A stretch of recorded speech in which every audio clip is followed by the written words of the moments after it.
Welcome to Fly Nubian Money, where we help you master your mindset and maximize your money.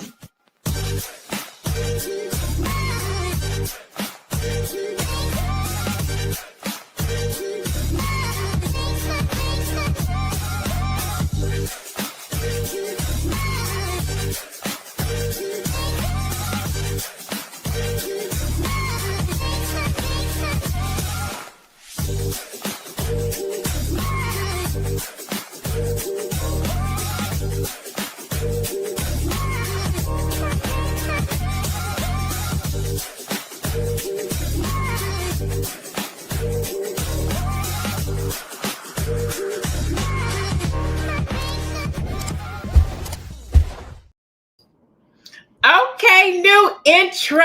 Come on through. I see you, Fly Nubian Money. Okay, I was hyped. That was the first time I seen the new intro on today in the chat. Show some love for the new intro. You know it was fly. I know you know it was fly. That was dope. I can't remember if Joe was on the last one, but he was on this one for sure. I synced him. He's doing his little tie. Dr. Sabrina's on there. Hey, Dr. Alicia. Welcome to today's episode of Fly Nubian Money, where we help you master your mindset and maximize your money. Today, we are discussing two viral stories. The first is about how holding on to valuable assets can create tension. Actually, both of them are about holding on to valuable assets and how they can create tension, whether that's something physical or something financial. The second explores how financial secrecy threatens the foundation of trust and relationships, but they both basically do that. I don't know if you guys have seen this, but there is a woman who has hid $47,000 from her husband while he worked two jobs. With these stories, the second one is we're discussing a man who refuses to sell his $2.5 million comic book collection that he inherited from his father, all while his wife is struggling financially. Is he holding on to a family legacy, or is he being selfish? Would these stories be examples of financial infidelity and betrayal? We're going to unpack all of this today and more. But first, I want to introduce the best panel in the world. We have our king back today. Is today your first day back? Have you been back since today? Oh, man. I'm pretty much on every week, but just, and I haven't seen you in a while. So I say we got our king back. But we have we have Joe Corley with us on today. Real You Consulting, therapist, homeboy, friend, husband, all the things, father. We have Dr. Sabrina. Dr. Sabrina, what do you do? I'm an educator, author, and investor. Thank you, man. Thank you kindly. And we have Dr. Alicia, who is also a therapist, professor, wife extraordinaire.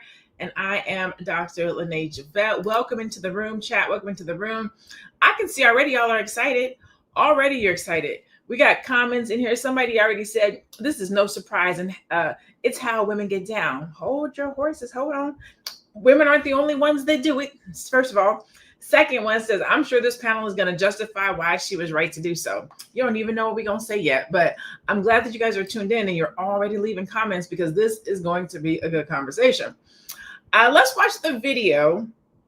And then I'm going to get some, we're going to do a little round robin and see what you guys think about the video. First off, around the $47,000. Let's go to that video and then we'll be right back. Am I the asshole for not giving my husband my escape money when I saw that we are financially, we were financially struggling? I'm a 34-year-old female, have recently ran into a situation with my husband, who's a 37-year-old male. And I'm curious about if I am the asshole here or not. So me and my husband have been together for 8 years, married for 7. When I got married, my mother came to me privately and talked about setting aside money as a rainy day escape fund if worse came to worse. My husband has never showed any signs of being dangerous and rarely even gets upset. But the way my mother talked about it, it seemed like a no-brainer to have. When me and my husband, I really don't like that. When my husband and I got together, we agreed I would be a stay-at-home wife. We are both child-free, so that was never a concern. My husband made a comfortable mid-six-figure salary. All was good until about 2 years ago. He was injured at work in a near-fatal accident. Between hospital bills and a lawsuit that we lost that ate up nearly all of our savings, I took a part-time job while my husband was recovering. But when he fully recovered, we transitioned back into me being unemployed, as my husband insisted that it was his role to provide. He currently is working 2 full-time jobs and Ubers on his off days to keep us afloat. Here is where I might be the asshole.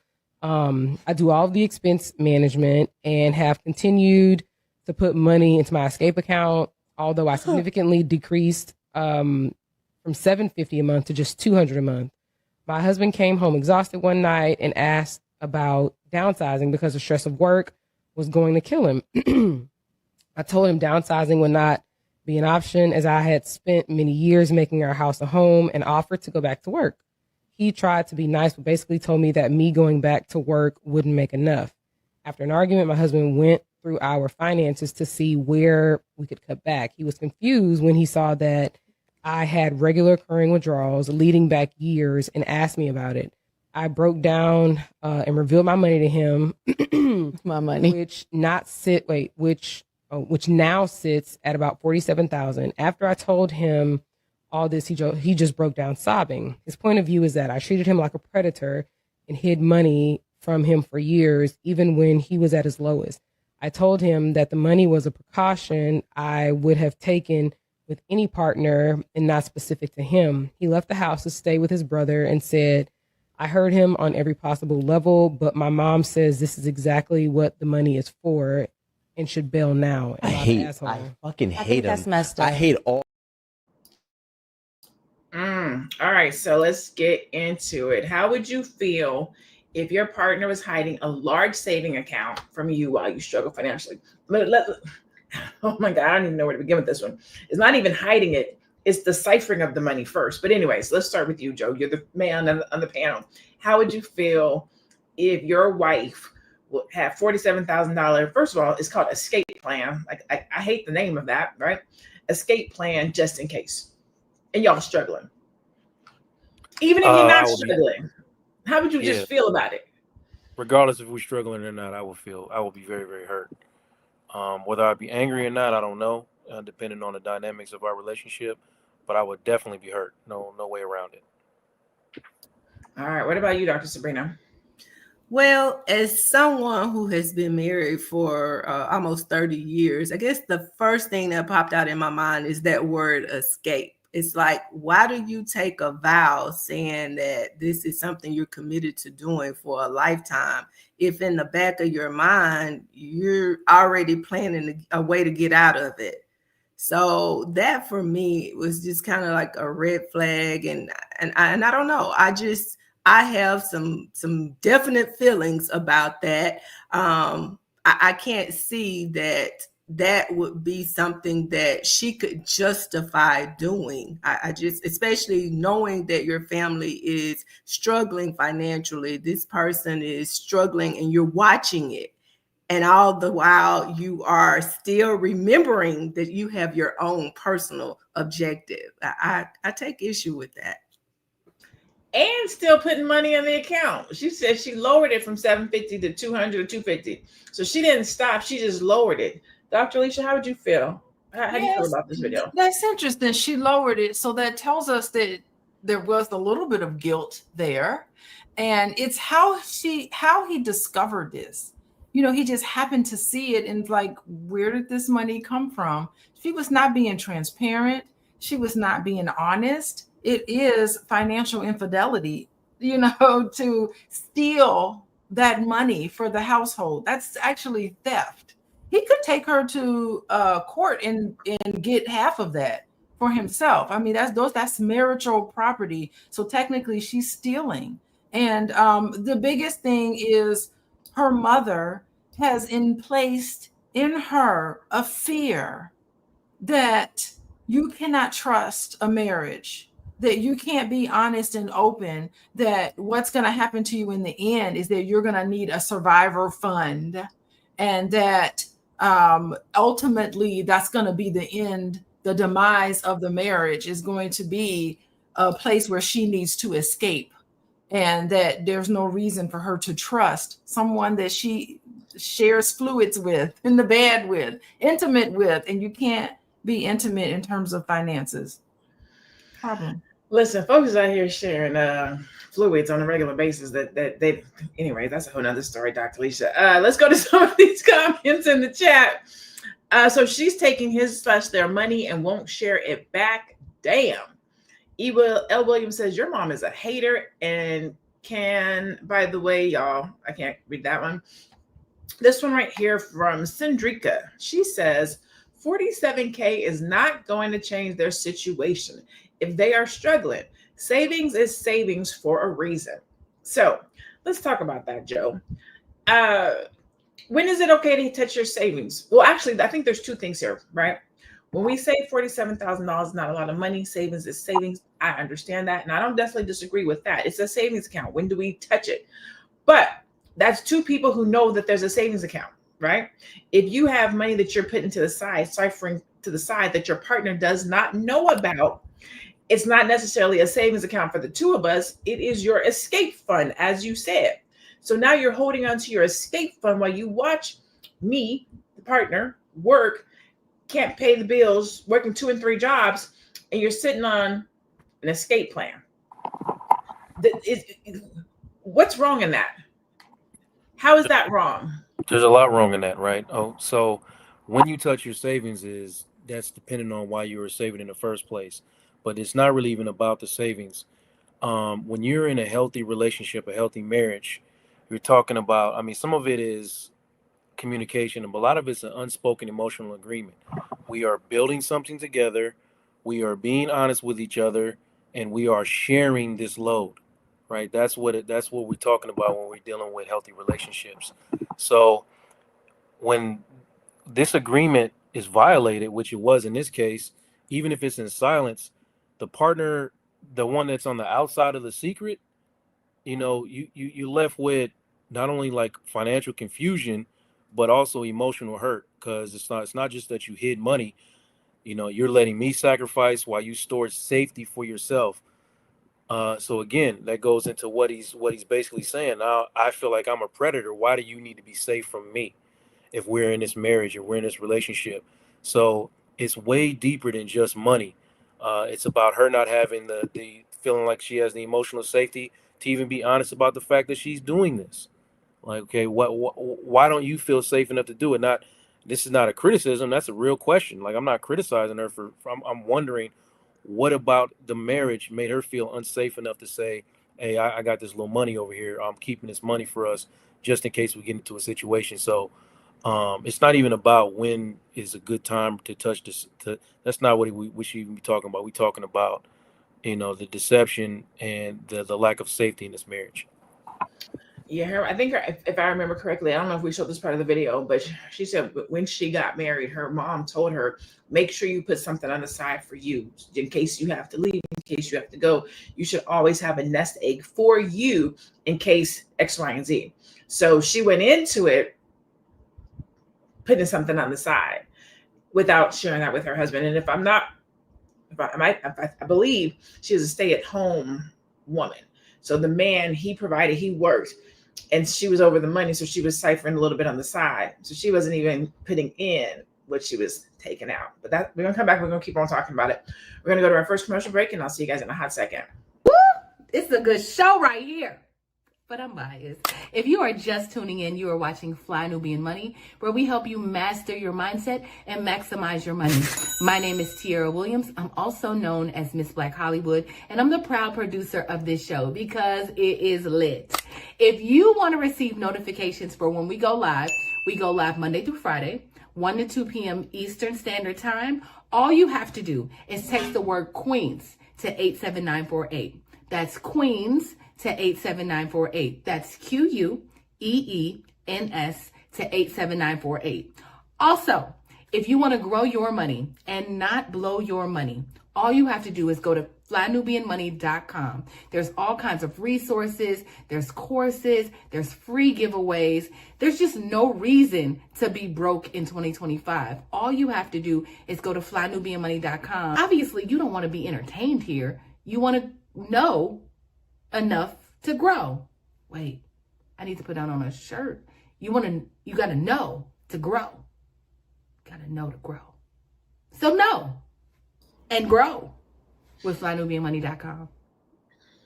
So know and grow with flynubianmoney.com. There's the website down there. Make sure you guys go check us out. Flynubianmoney.com. If you want to get notified when we are live Monday through Friday at 1 o'clock, you can text the word Queens, QUEENS, to 87948. Dr. Sabrina, question for you. Yes.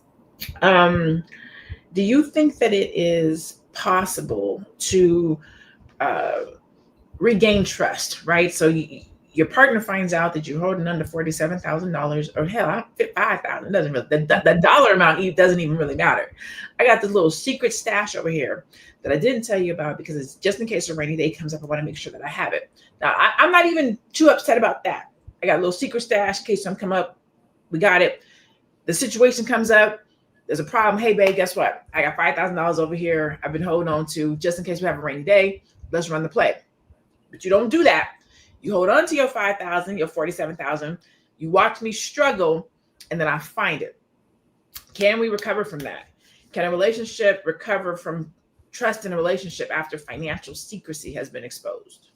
Well, I think the answer for me would be it depends. It's going to depend on the two individuals. It's going to depend on their backgrounds, what they've been exposed to in the past, the traumas that they may have had in the past. If you have people who have been violated, who have issues with trust, then maybe it cannot be restored. But I go back to, I'm going to piggyback off what Joe said. This is not about somebody having money stashed for us. This is about somebody who had money stashed for themselves. It wasn't about, okay, I found, this $47,000 and hey, although I'm angry with you because you didn't tell me about it, but hey, it comes through because we need it at this time. It was really about the fact that she thought so little of her marriage, the vows that she had taken with this individual. She thought so little of him that, as Joe said, she didn't feel secure enough to say, hey, I'm putting money aside, because it wasn't about them. It was about her. So the answer to your question is, I think it really depends on the two individuals as well as the situation. That's actually really good. And I'm going to talk to Dr. Alicia, because Dr. Alicia is actually a couples coach. And I'm sure you have financial conversations with couples all the time. One might be a saver, one might be a spender. One might want to buy, the other one might want to save. And both parties have to feel good, have to feel comfortable. I'm trying to figure out which way I want to ask this question. I think I'm going to go with boundaries, because I do want to ask, how do couples operate if you have this imbalance? But before I get to that one, I want to talk about boundaries around money. How can couples set boundaries around money and assets to ensure both partners feel valued and secure? But more importantly, I think it is, how do you have that conversation?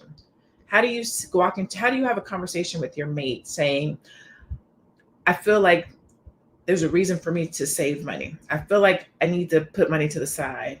Or how do you just even approach something like that? If one person's coming into a relationship feeling insecure about our financial situation, how do you approach that with your mate? I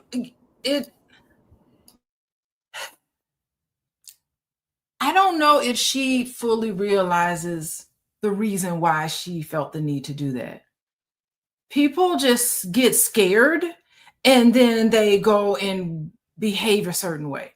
So they know something is happening in their body. They're sensing something that's uncomfortable for them, and they'll do whatever it takes to not necessarily pay attention to that sensation.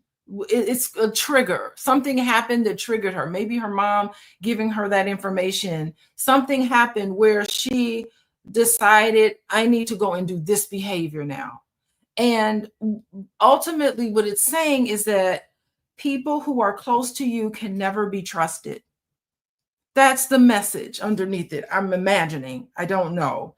And, I work with couples like this. I feel like they need to have this conversation. And I always have hope that they can resolve everything. Even traumas can be resolved in an intimate relationship. So something was triggered in her, getting married, lowering your guard. People build up walls, and those walls are built up to protect themselves. She felt like being absolutely vulnerable with another person was scary to her. And she built up this wall of protection. And for her, it was this savings account, I'm imagining. So can you trust people who are close to you that you talk to every day? Maybe they did have a conversation with each other where they went over the budget and the finances, and she just wasn't transparent. Why was she untrustworthy? She herself was untrustworthy by hiding that money. Those are the type of questions that I would want to ask around boundaries. And where did that come from? There has to be a source from it. And those conversations can be very healing. It could be transformative, and couples on the other side of something like this could really grow closer together. I talked about this, I think it was last week. I just literally had an incident around financials with my significant, if you will. And I handled it completely wrong. It blew up in my face. And then I had to go back and be like, yo, let me tell you what was really going on, come clean. And he was like, I already knew that. But he was like, I'm glad you said something, because I did know that. He's like, I wasn't going to say anything. I was going to let it go. But since you brought it up, like, he was like, that helped. Like, it made it better. I appreciate that you communicated with me. Like, you just made our whole situation stronger by just saying what it was. But I had never been in a situation where I felt comfortable enough to divulge my personal financial situation with somebody before. So I think what you're talking about, Dr. Alicia, is super realistic. And sometimes we don't even know that we have those traumas and triggers until we get put in a situation to make a decision. And we'll be like, nah, I'm gonna go ahead and do this one instead. But it didn't work in the situation. Joe, how do you feel trauma or pride, I don't know which one it is, affects our financial choices and how we navigate them in relationship? Our brain is mainly designed to do one thing, and that's, well, many things, but one of the things it's designed to do is to protect us from our fears. And the way that it protects us sometimes is absent of logic. So fear oftentimes is going to trump logic, right? So this is what happened in this situation. The fears trump the logic, because it's not, it's just not about just healing from the financial betrayal and fixing the money. You got to repair trust, you got to rebuild emotional safety. And then the first thing the person has to do is the woman who hid the money, she's have to acknowledge that this is betrayal, without really justifying it, and just kind of accepting the fact that I did something that hurt my partner, and I have to resist as hard as it is to explain why I did it. And then once I do that, once I acknowledge this for my partner, if this is somebody that I want to be with, who I love, who I want to continue to do life with, then I got to start understanding how to create spaces for me to have hard conversations, because this was obviously a hard conversation. Anytime you're keeping something from your partner you don't feel safe enough to tell them, it's a hard conversation. So once that happens, then we can start to rebuild, some transparency. But like Dr. Alicia said, she has to understand for herself why she hid that money before she can even. That's how trauma affects things. A lot of times when you're in session with people, they don't even know and understand why they're doing certain things. They have no idea. So sometimes putting a mirror up to them and explaining to them and having them go through their story and getting an explanation for them to justify why they're doing certain behaviors can open their mind up to be like, oh, wow, this really wasn't what I was supposed to do. And this really wasn't what I was trying to do. I thought I was protecting myself, but in the midst of me trying to protect myself, I hurt my husband. So identifying the traumas for yourself and then being able to explain those to other people who are going to share and do life with you, that's how you rebuild and repair this situation. I like that. That's good. That's good. All right. We're going to keep this conversation going. If you're just tuning in, we are talking about the wife that hides $47K savings while her husband struggles with 2 jobs. In our second half, we're going to be talking about a man who has a $2.5 million comic collector's item, who is holding it hostage from his wife. The conversation is good today. Stay tuned. We're going to go to commercial and be right back. I know. You're busy, you got things to do, and you can't take us on the go with you every single day. Good news for you. We are now on Spotify. So if you can't watch us, now you can listen to us on Spotify. Search Fly Nubian Money and all the episodes shall appear. All you have to do is like, subscribe, leave a 5-star rating, leave some comments, tell people how you love us so that when other people come along and are looking for a great show to watch, they can find Fly Nubian Money too. One last thing, and just in case you've been sitting under a rock, Fly Nubian Money now has an investment club. We are the Fly Nubian Money Club.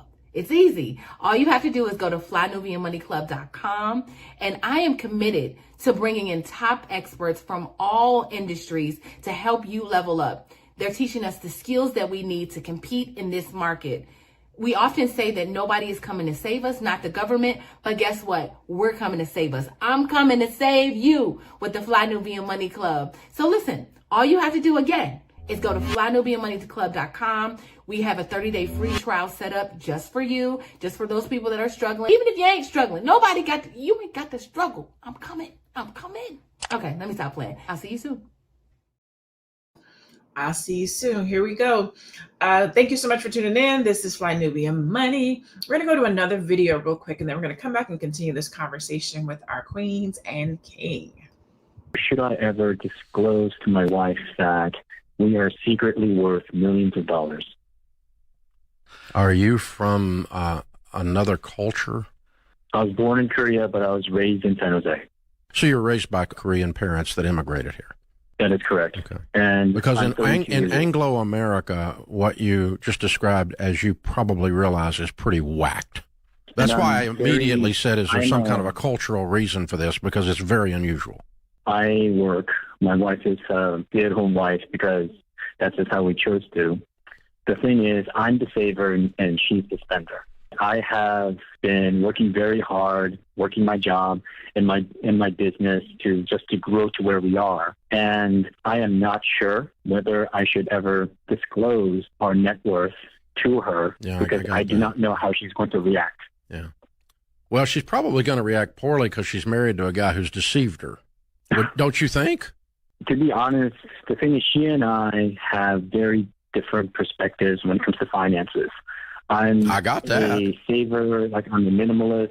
She's very much a free spirit. I know, but that's not what I'm talking about. I'm talking about the fact that you've been married to her for 5 years and sleeping with her for 5 years. She didn't know you got any money. That's deception. I handle all the finances in the family. Honey, you're not listening. You keep deflecting every time I bring this at you. You have deceived your wife actively. She's not going to be cool with that. You hear that? So I understand that she's going to be somewhat, she is going to be angry. What I'm more troubled about is how she is going to take the news of these finances and if she's going to spend even more. No, we got that. You're scared to death. Hold on. You're scared she's going to go spend all your money, Bubba, which is the reason you lied to her in the first place.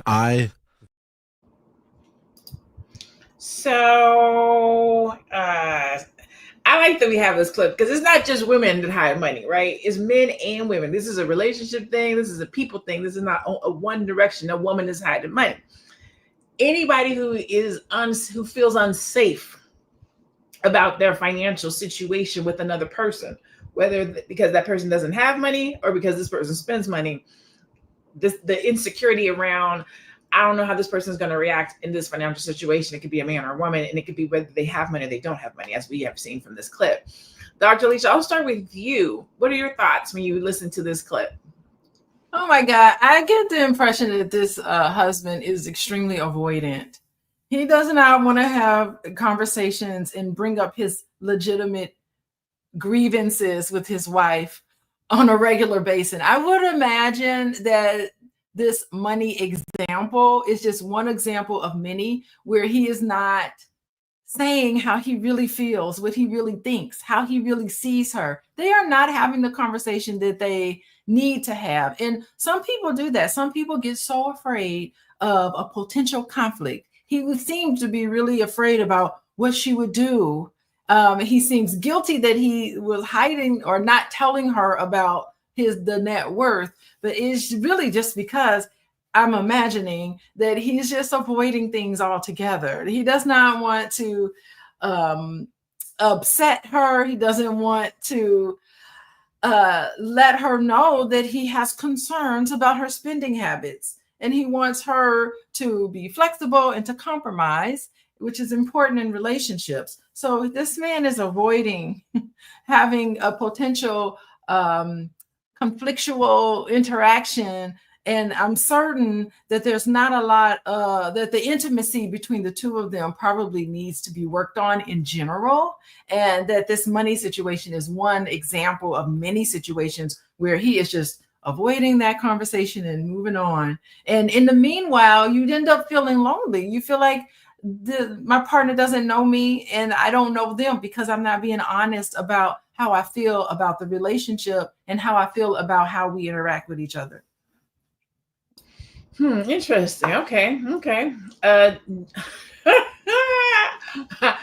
Is there ever a situation or a time where hiding money from your partner could help secure the future in the relationship, Dr. Sabrina? Do you think it's ever okay to hide money or to say, so this is still technically hiding it. It's not disclosing, right? So it's a way of hiding. You're still paying all the bills, you're still doing all the things, but your wife does not know that y'all sitting on y'all got the bag and she don't know. Is there ever a reason to be like, nah, I ain't gonna tell her? So I'm going to take a different approach, Dr. Alicia, with this one. If you know, let's just say in that example, which is totally different from the first case, okay? In that example, he was building for them. It wasn't, this is my emergency $1 million over here. This is our money, even though I'm working and she's staying at home. But if you know your spouse, and sometimes, again, we know who struggles where when we're married, or at least we should know where the struggle is in our marriage when we are married to our partners, when we know them. If you know that your partner is not a good manager of money, then it may be legitimate for you to put some things in place to ensure that your family is building. Because the reality is everybody is not a good money manager. So if every couple went into it with that, that mindset that we both got to be here, everybody's not always there. So you may have one person that's the stronger money manager. You may have one person that's stronger at something else that they bring to the table. But I think to answer your question, I don't know. In that instance, if I know that my husband likes to go to the casino, then no, I'm not going to tell him that we sitting on $1 million. I'm sorry. I'm not hiding it for myself. It's for us, but what would that be doing for our marriage? If he knew and he knew where it was and he had access to this money, then what would we have? What would we have? I don't know. I just thought I'd throw out another perspective there. I was kind of thinking along that same line because we do know that women and men, vice versa, no shade, no tea to either one, are married to people who like to gamble. We know people who like to go to the track and they have a good marriage, but they also have a problem over here too, right? So, I don't know why I keep want to call you Dr. Joe. I mean, maybe I'm speaking something into your future. Maybe one day you're going to be out there, Dr. Joe. So I might just be saying it. But what do you think about situations where one partner is a spender and another partner is a saver? Like, can that work? Can you be in a relationship with, because I believe, being equally yoked, right?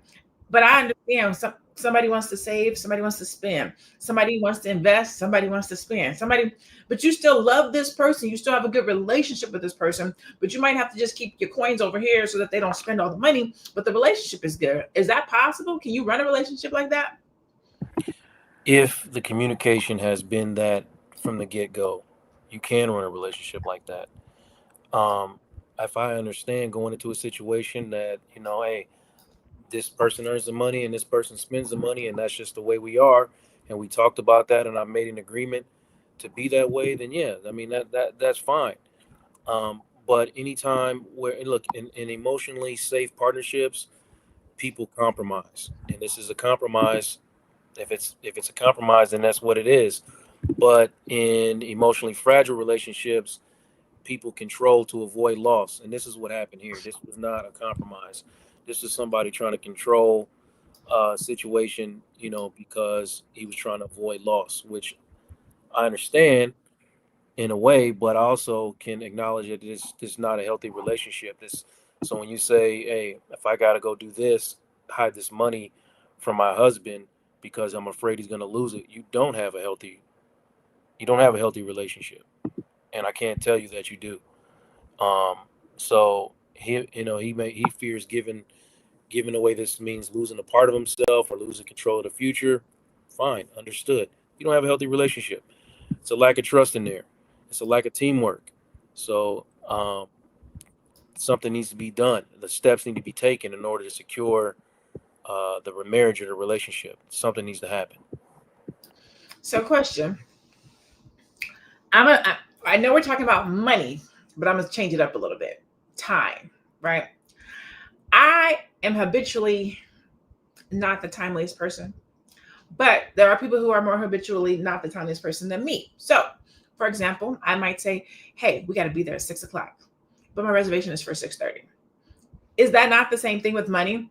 Hey, we got 500, but we really got 5,000. I know you don't spend your money well, so I'm going to tell you we got 500 when we really got 5,000. The same way I know that you're not on time, so I'm going to tell you 6:00 when I know the reservation is at 6:30.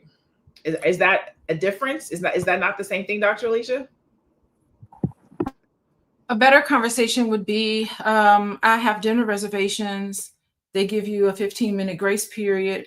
I feel scared because behaviors have been habitually late. And I feel scared that we're not going to make it because blah, blah, blah. You know, just say what you're thinking and how you're feeling. I'm nervous about making this reservation at 6:00 p.m. because you tend to be late. And then you can say, we have to leave by 5:30 to get there on time. If you're not ready by 5:30, it's okay. I'm going to leave and then you can come later. Like, let the consequences, play out. But you can still be honest about it. You can still say the reservation is made for 6:00. I'm leaving at this time to get there on time.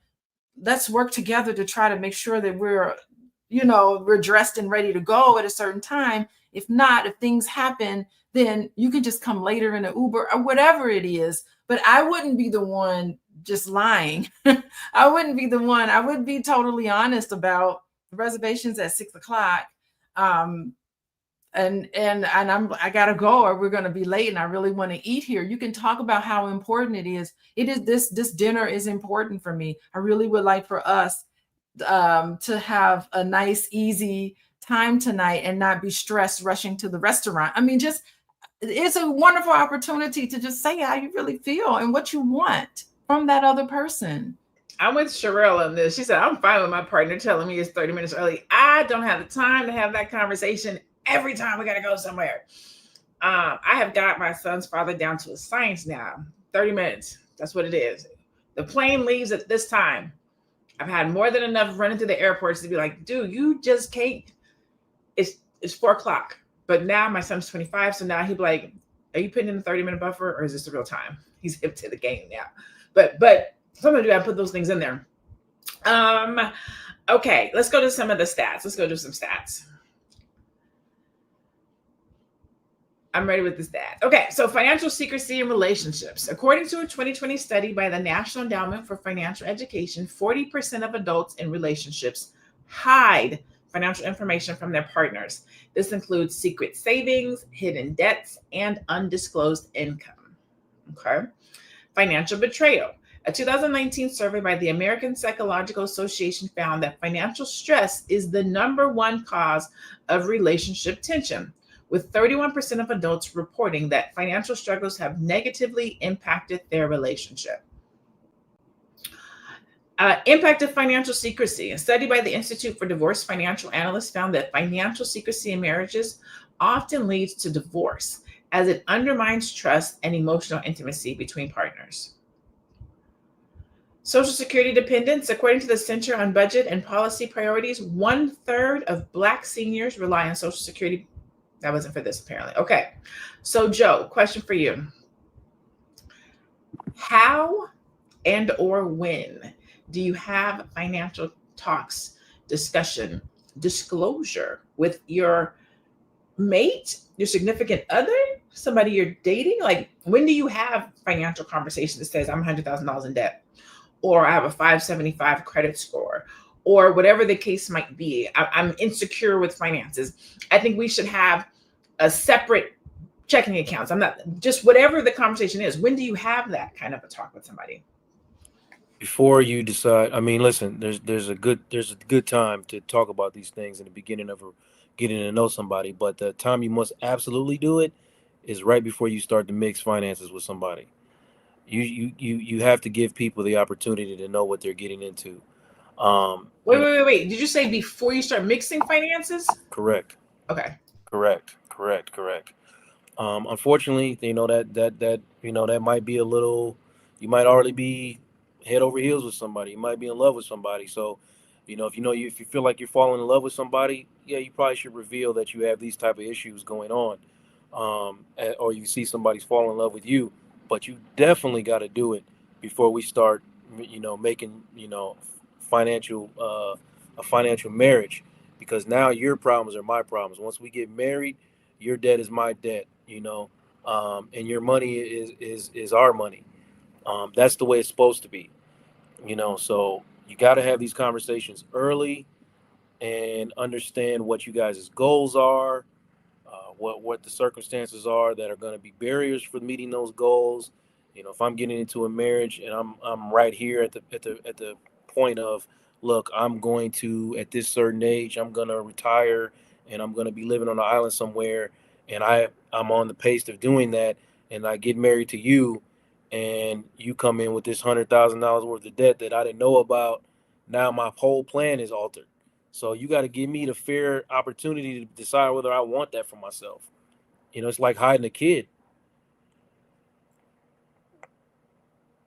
All right. I think I'm going to ask everybody this. Sabrina, Dr. Sabrina, what do you think? Definitely before you say I do. Definitely before you say I do, because once you enter into that covenant, then I just think we are bound to do some things decently and in order. And perhaps that's why you have such a high rate of failure of marriages today, because we are not having the conversations or the type of conversations that we really need to be having during this quote unquote dating period. Now, as far as the marriage of the finances prior to that point, I can't really relate to that, Joe, because that was not necessarily something that we did prior to getting married. There were some things that we did, but that was not necessarily one of them.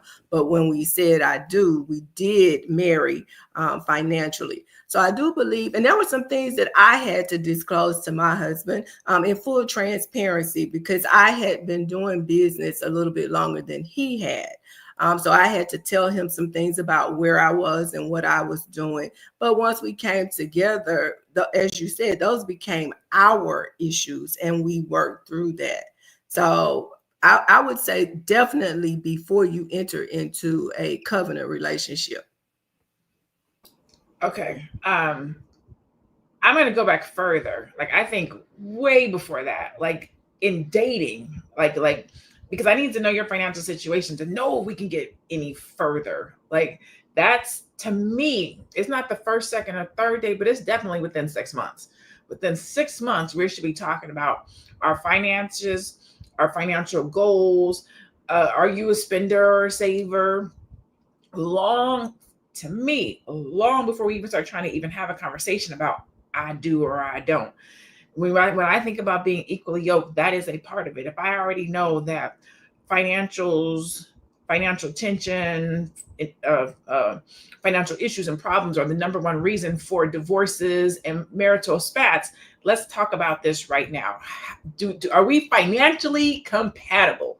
Because love is beautiful, like is beautiful, but if we don't have this financial talk, we could love each other to death and still end up going two separate ways. Dr. Alicia, I'm gonna let you give us a short answer if you want to answer on this before we go to the next topic. Oh, no, I was saying, yeah, I mean, the finances leading to issues in a relationship, those are hard reasons why relationships fail, but there's a lot of soft reasons that's behind that. And it is what you were talking about, not being transparent, not being open, the shame attached to bad financial decisions you made in the past, and you're just scared and embarrassed to share it. So it's like an onion that you're peeling backwards trying to get to know someone. So that's my short answer. All right. Our executive, I think we're going to a quick commercial, and then when we come back, we're gonna look at some comments, and then we're gonna start talking. We're gonna talk about the gentleman and his $2.5 million comic collection. Let's go. Are you a Black business owner looking to expand your reach? Well, has Fly Nubian Money got good news for you? We are building a Black business directory to connect you with customers who need your services. And here is the best part. It is absolutely free. Email us at info@realvirtual.net. Send us your business name. Tell us a little bit about what you do, what services you offer, your website address, and your contact information. That's it. Together, we are going to build and circulate the Black dollar. Get listed today and start connecting with people who are probably already looking for you. Folks is looking for you. Let's look at some comments, and then we're going to talk about this next topic real quick. Comments is coming. There we go. BS, that's what alimony is for. It sounds like he married the wrong woman. That's $47,000. Could definitely put them back on their feet. John Hope Bryant says she did behave like a predator, and her mother, the product of either an unhealthy or failed marriage, period. I will be doing something on this. Almost everyone on this panel got it 100% right. Okay. Bro was living like a villain. Tim says, I wonder how many females out here planning on marrying really have this mindset. Escape money is wild. So basically, she's been stealing his money and watching him struggle. I'm sorry, that's not love. Foreign princess, women like this make men fear marriage. And again, it's men and women. It's not one way. Let's look at the next video. This is a gentleman that's doing the same thing.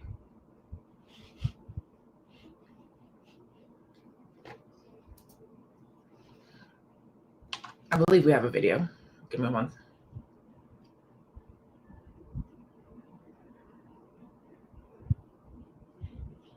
Marriage anniversary, sorry. She said life together is good, not perfect, but they make ends meet. They work hard. They have a modest lifestyle. They have 2 young children, ages 1 and 4. Recently, she discovered something that she describes as shocking. Her husband's card and comic book collection, something he's guarded since they met, is worth $2.5 million. He's been collecting for over 25 years, a passion he inherited from his late father, and he still holds on to some of his dad's collection. When she brought up selling it, thinking of all the ways they could improve their family's life, he refused, saying the collection isn't about money, but more so about emotional value. To him, it's a legacy he plans to pass down to their children. Now she's struggling with reality that they're sitting on a fortune, yet still living paycheck to paycheck. Should she accept his emotional attachment, or does he owe it to their family to cash in? What would you guys do? I don't know how I feel about that one. Dr. Sabrina, what are your thoughts when you hear that they're sitting on $2.5 million roughly, and he's like, "Nah, I'm holding on to it. I'm saving it." So when I first read that, I kind of felt one way, and then I started looking at it through both lenses. So while I can understand the wife's concern, I can also understand the husband's concern as well, looking at the future value and the worth of it. But my question would be then, why not do something to educate himself on how he can leverage what he has, as opposed to sitting on it and not, being able to reap any benefit from it. Another example would be, if it were not a comic book collection, let's say it was real estate. You had $2.5 million worth of real estate, and your family was struggling for whatever reason, I don't know why you would be, but if you had that kind of real estate and you were struggling, what would you do with that? You would find some way to leverage what you have to change your financial situation. So I guess that would be the question I have about that. Why not try to leverage the stamp collection, the comic book collection, I'm sorry, and use that money to improve the financial situation of the family?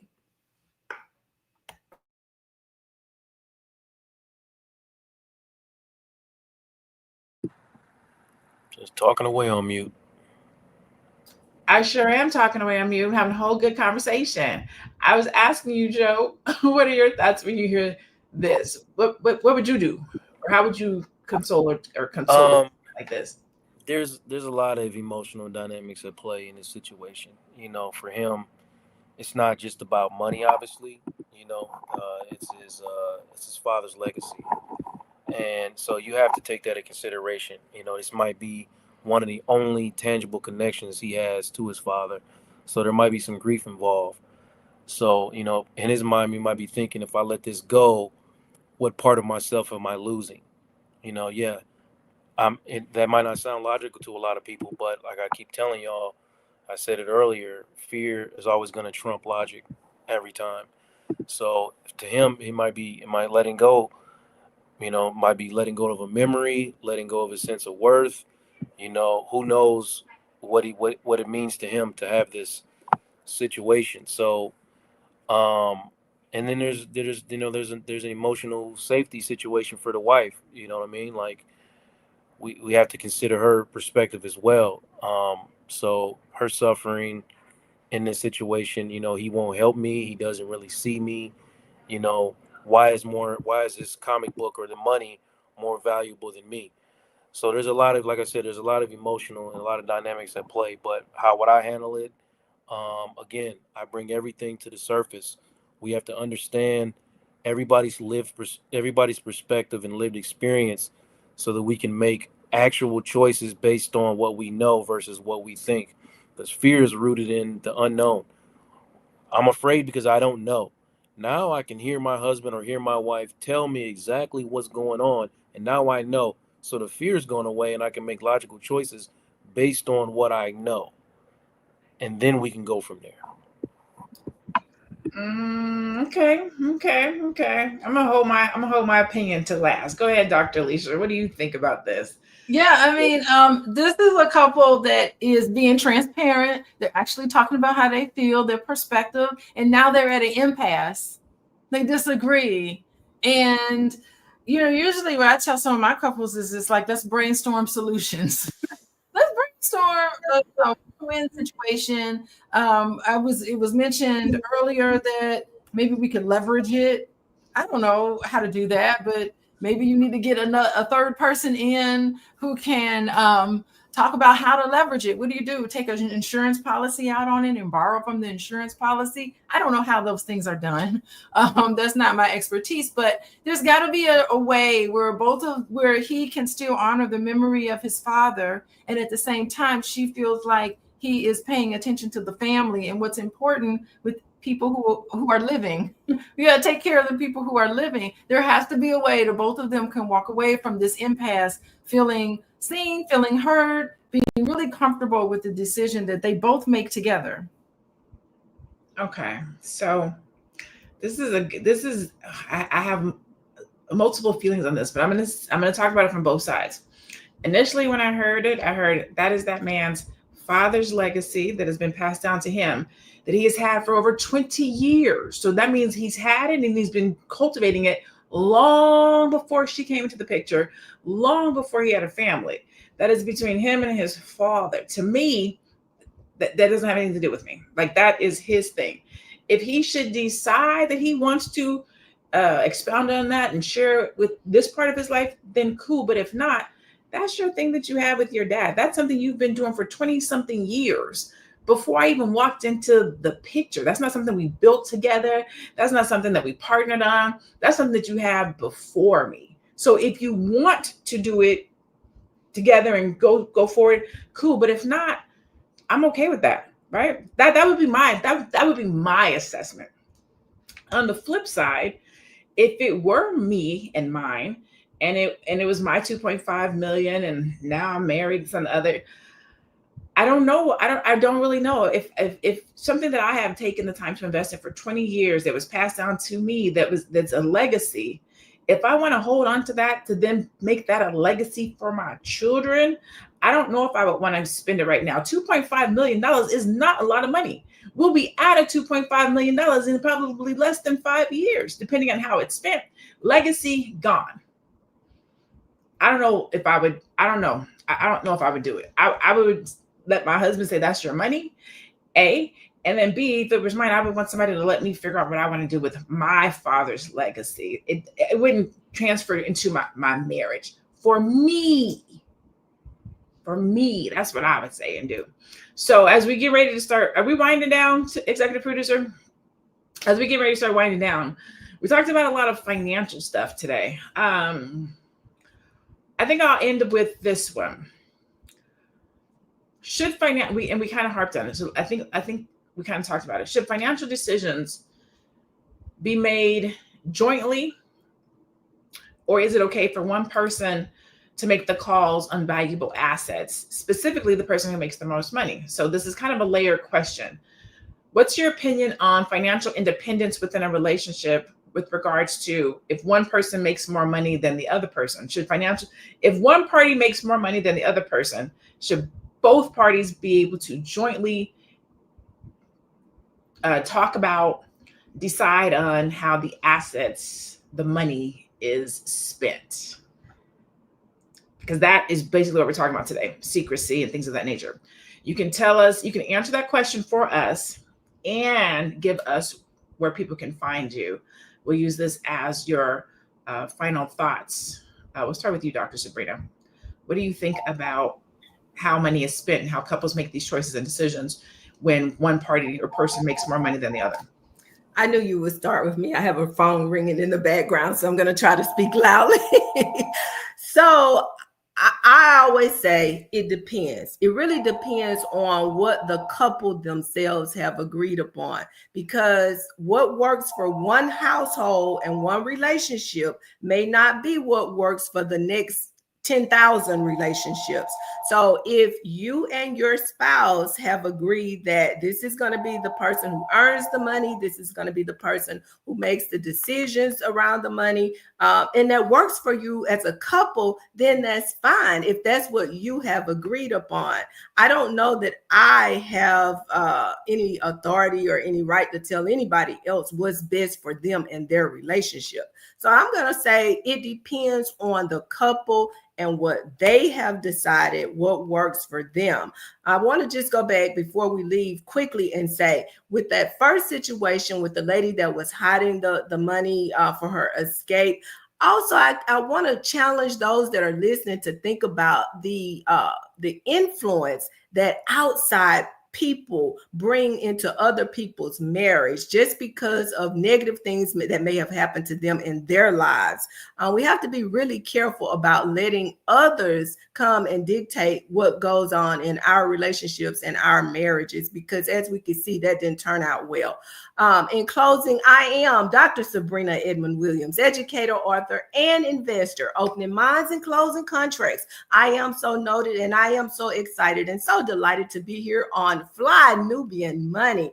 For those of you that are all about making that money, don't forget, you got to not only build the wealth, you got to protect it properly, and you have to transfer it properly to the next generation. If you don't know how and you need some guidance, please pick up a copy of my book, Learning to Trust, The Black Family's Guide for Building, Protecting, and Transferring Wealth. You can follow me across platforms at I Am So Noted, and that is SEW, Sabrina Edmond Williams. Thank you and have a wonderful day.